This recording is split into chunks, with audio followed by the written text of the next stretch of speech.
নির্বাচন কমিশনের যে বিষয় নিয়ে আমরা আলোচনা করছি সেটাকেও যদি কেউ সন্দেহের চোখে দেখে তাহলে বলতে পারে যে জামাতের পক্ষে এটা করা হচ্ছে। বিদেশে জামাত নেতার বাসায় ব্যালট পেপার পাওয়া যাচ্ছে।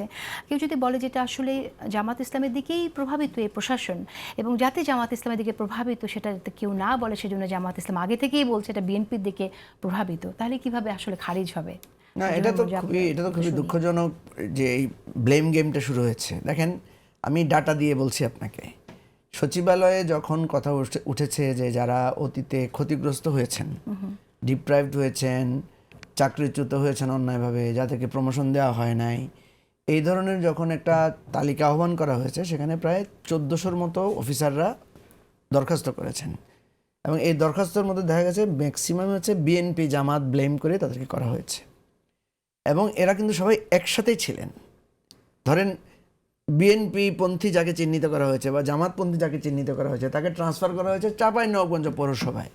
উনি হয়তো সচিবালয়ে কাজ করতেন, হয়তো খুবই ব্রাইট অফিসার, কিন্তু শুধু বিএনপি জামাত সিলের কারণে তাদেরকে একসাথে পাঠানো হয়েছে। এবং এরা একসাথে ইভেন এমনও অনেক, মানে আমি কয়েকজন পুলিশ অফিসারকে জানি যাদেরকে ওএসডি করা হয়েছে, তা বিএনপি পন্থী জামাতপন্থী একসাথে মিলে ব্যবসাও করেছেন তারা। মানে যেহেতু ওএসডি কী করবেন, ওনারা একটা ব্যবসায়িক প্রতিষ্ঠানও খুলেছেন। এবং ওনারা প্রত্যেকেই এটা বলেছেন যে আমাদেরকে এইভাবে দলীয় ব্লেম করে আমাদের চাকরিচ্যুত করা হয়েছে, আমাদের প্রমোশন দেয় নাই, আমাদেরকে ব্যাড পোস্টিং দিয়েছে, আমাদের এই নানাভাবে তারা বঞ্চিত হয়েছেন। সেখান থেকে প্রায় 700 বা 800-কে সরকার একটা কমিশন করে, কমিটি করে তাদেরকে যাদের প্রমোশন দেওয়া দরকার তাদেরকে প্রমোশন দিয়েছেন, যাদেরকে ওই ভূতাপেক্ষ প্রমোশন দেওয়া দরকার সেভাবে দিয়েছেন, এইভাবে তাদেরটা বিবেচনায় নিয়েছেন। এতটুকু পর্যন্ত বিএনপি জামাত একসাথে ছিলেন, তাদের মধ্যে কোনো বিভেদ তৈরি হয় নাই। এখন যখন নির্বাচন বা পোস্টিংয়ের জায়গায় গিয়ে তদবির শুরু করলেন বিভিন্ন জন, তখনই এই আলোচনাগুলো আমরা শুনলাম যে এ বলছে এ বিএনপি, এ বলছে এ জামাত।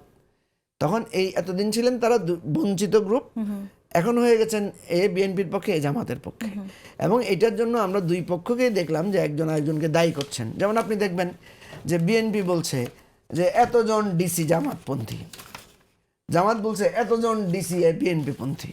তাহলে বিএনপিকে জিজ্ঞেস করতে হবে যে আপনি যে 64 জন ডিসির মধ্যে আপনি যে 23 জনকে বলছেন জামাতপন্থী, তো বাকিরা কোন পন্থী?